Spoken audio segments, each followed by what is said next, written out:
Ladies and gentlemen, welcome to this interview. My name is John Kettler, and on my side we have here Mr. Istvan Szöke from IFE from Norway.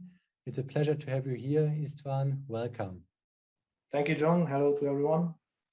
So IFE, the Institute for Energy Technology, is a world-renowned research institution. What is the main R&D focus of IFE? And please, can you give us an overview what you are doing and researching here? What is the main mission of your team and you? So the Institute for Energy Technology, or IFE, is an independent research foundation located in Norway with a relatively wide area of research and development, as you see from the slide. I would also like to mention that IFE is hosting the Nuclear Energy Agency's one of the longest collaboration projects that is called the OECD Halden HTO, Human Technology Organization Project, which was earlier called the OECD Halden Reactor Project. And myself, I work as a principal scientist at IFE, and my main roles include managing IFE's research program into digitalization for nuclear decommissioning, the technical management of the IFE's IAEA Collaborating Centre that I will present. And I also act as a liaison to the Nuclear Energy Agency's robotics-related newly established group. And I'm also managing our new laboratory that I will also present in a later slide. Mm-hmm. So you said you are the manager of the IAEA International Collaborating Centre, hosted by IFE. What can we imagine under this International Collaborating Centre? Please give us some insight into the goals of this initiative and what is the task that you have as a manager? So I'm very proud to say that IFE was one of the first organization to be designated by the agency, by the International Atomic Energy Agency, within the field of nuclear decommissioning as an IAEA International Collaborating Centre. Such collaborating centers are member state organizations that work together with the agency and support the agency in the development of their programmatic activities through a jointly agreed work program. Our work plan is focusing on two major areas. One of them is research, of course, focusing on digital transformation for nuclear decommissioning. And I would like to also mention that in this context, we are also looking into robotics as in combination with digitalization. And also the other part is focusing on facilitating the international exchange of knowledge related to these technology fields. And this is performed through workshops and trainings and other events that are organized with the International Atomic Energy Agency and other partners like the Nuclear Energy Agency and EPRI and other partners. I would like to mention within this the DigiDecon workshop and training series that we started in 2017 has been organized in collaboration with the agency and their mentioned other partners. And we are looking forward to, in the future, organize these events in collaboration with Actimondo. I can say it's really a pleasure also because I know DigiDecon is a great event, is a great workshop and conference where a lot of important people also from nuclear decommissioning and waste management take part. So I really look forward to the further events.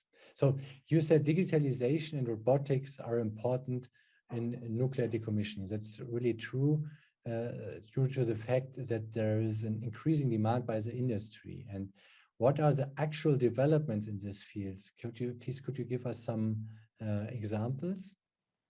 So I was actually lucky to having been involved in a number of international initiatives that were looking at mapping on an international level needs and opportunities for innovation of nuclear decommissioning. And this included our own interviews that we performed within the now called HTO, Halden Technology Organization Project. The group discussions that we always organize within the DigiDecon to facilitate an interactive small group discussions about what are the future needs and where we are now. And also some Horizon Europe project, including the SHARE, looking at a more general perspective, the Pleiades looking specifically on digitalization and including robotics as well, PREDIS looking at predisposal activities, and the NEA's, the Nuclear Energy Agency's newly established robotics group that is specifically looking into robotics. From our perspective, the two major common themes from these surveys that we are focusing on are, one, the holistic digital transformation. And here we are looking into integrated modular multi-purpose ecosystems of software, for instance, a holistic lifecycle perspective onto the process, and application of building information management, and specifically knowledge-centric plant information management concepts. When it comes to robotics, we are also looking into modular multi-purpose ecosystems, soft compliant cobots, natural telepresence, and of course more intelligent robots enabled by machine learning and AI.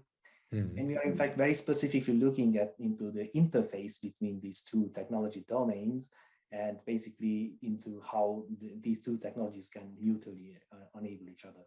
And this is why we are establishing our new laboratory that I mentioned before, called Hadron, which will be dedicated to application of a combination of digitalization and robotics, specifically but not exclusively in areas where the environmental condition can affect people's health or the functionality of robots. So we call it hazard-aware digitalization, robotics in nuclear and other domains. So you're on the forefront of this development, and this is really important and interesting.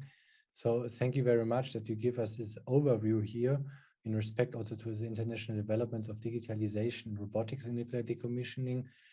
Do you have some key home messages for our visitors that you follow us here in the interview?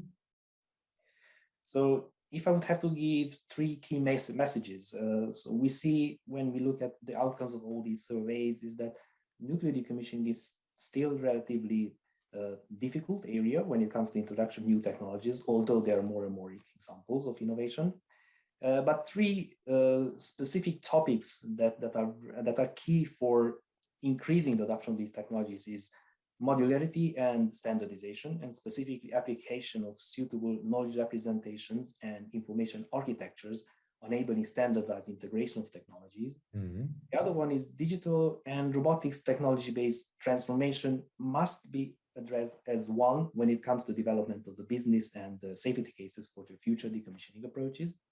And the third one is it's very important to exploit the synergies about applicability of these technologies in various other domains, including oil and gas and even radiopharmaceutical productions, which will highly increase the business case. And we also see that it attracts an increasing number of young talents who are really expecting to work with these innovative technologies. Yeah, that's absolutely true. So thank you very much again to this overview, to these insights, and to you outside here, to the visitors. If you want to know more about it, just follow us here on LinkedIn or another media channel. Just visit also the DECON conference, where we also deal with nuclear decommissioning and waste management, also here with robotics, and get some other insights in this field. And I wish you, István, and your team much success, and I'm happy to see the progress. So all the best to you, and yeah, good luck. Thank you, John, for the invitation. You're welcome.